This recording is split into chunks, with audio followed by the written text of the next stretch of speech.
Hey, everybody.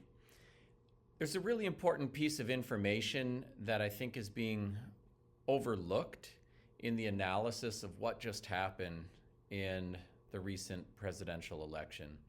And it is simply this. In the 2020 election, 74 million people voted for Donald Trump. And in the 2024 election, only 71 million people voted for Donald Trump. In other words, the base of people who believe in his offerings and voted for him decreased from the 2020 to 2024 election cycle. The really big change that made the difference in the final outcome of the election was that in the 2020 election, you had 81 million people who voted for Joe Biden. And in the 2024 election, you had 67 million people who voted for Kamala Harris. They shaved about 15 million voters off of the Democratic slate from the last election cycle to this one. And that's what made the difference.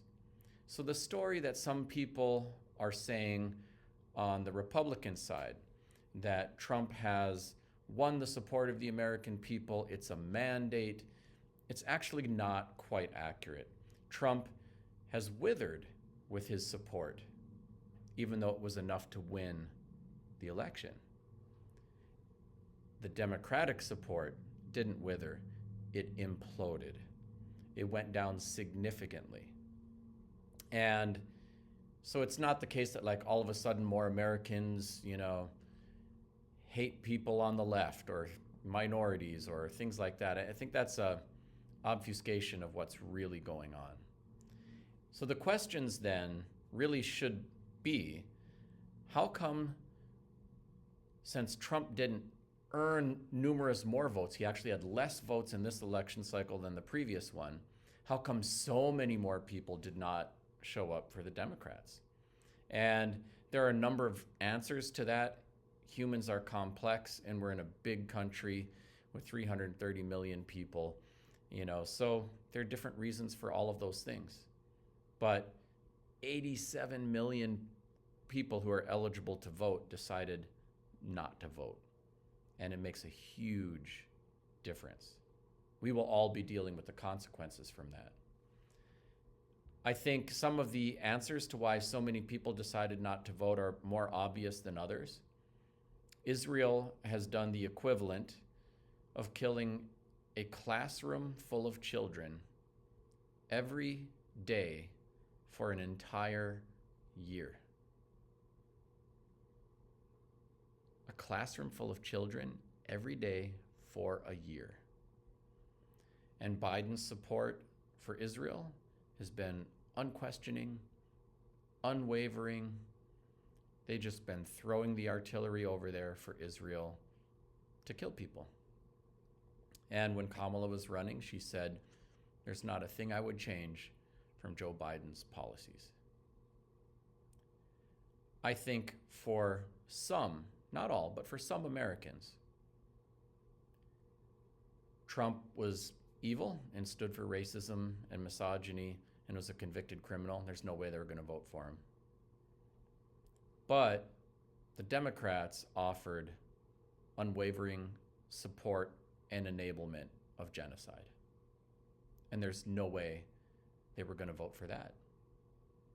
So the end result was a few of them voted for third-party candidates, and a lot of them decided a choice between two evils is no choice at all. I'm just not going to vote. And this is the consequence.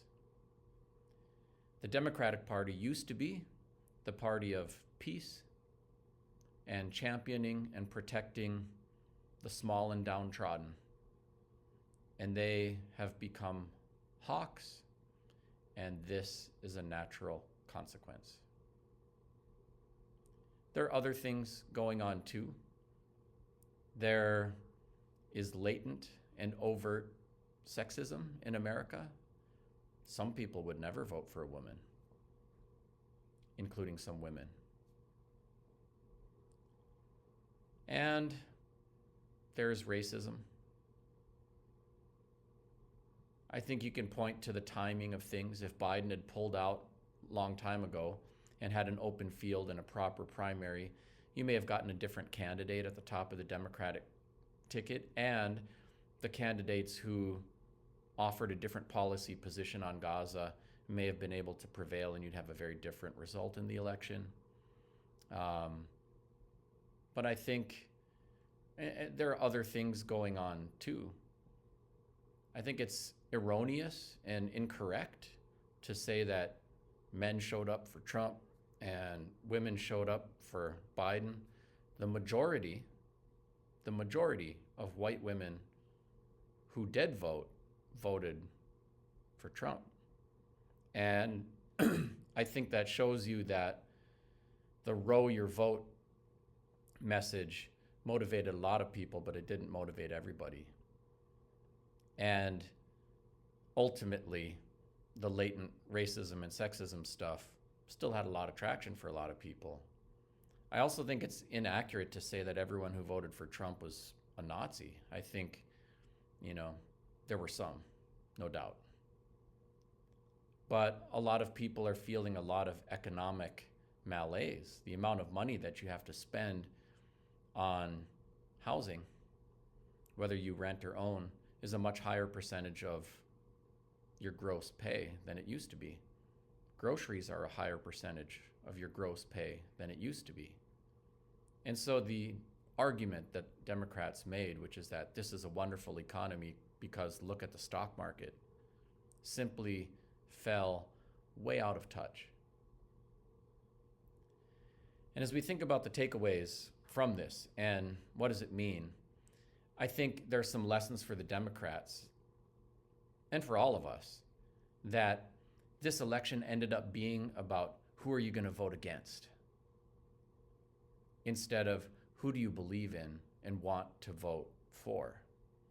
When Barack Obama was first running in 2008, there were college campuses full of tens of thousands of people so thrilled to exercise their civic duty to vote for someone and something that they could believe in, the audacity of hope. And when the Democrats field a candidate who does that, they will prevail. And I also think that there does need to be some soul searching about where we go from here. The policy implications and cultural implications of Trump's victory in the election are going to be pretty devastating. We don't know the full parameters of that. We have to guess at some. He's, been pretty ineffective just because of chaos management. He's good at tweeting, but not as great at governing. So, policies you don't like administered ineffectively is probably better than policies you don't like administered effectively. But at the same time, there's no doubt that this is going to be a painful chapter in American history. But the story that I'm hearing a lot of people on the left say, which is that I can't believe so many Americans just hate my guts. I kind of feel two things in answer to that. One is, as a Native person, I kind of feel like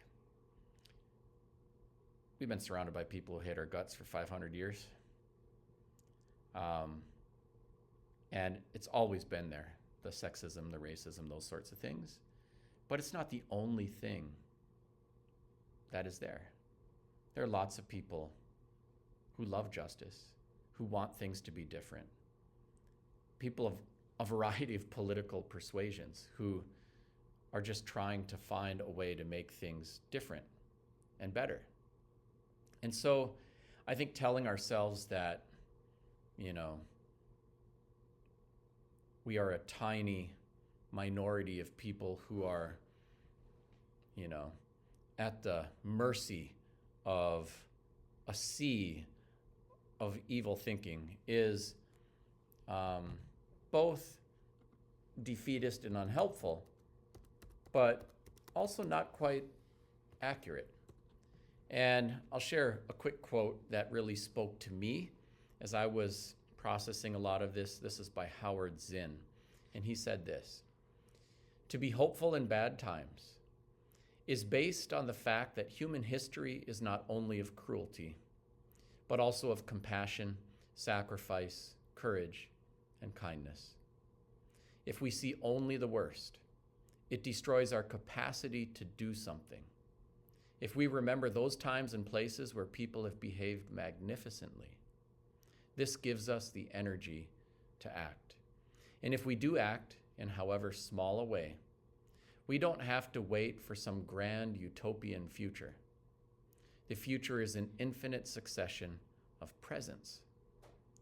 And to live now, as we think human beings should live, in defiance of all that is bad around us, is itself a marvelous victory."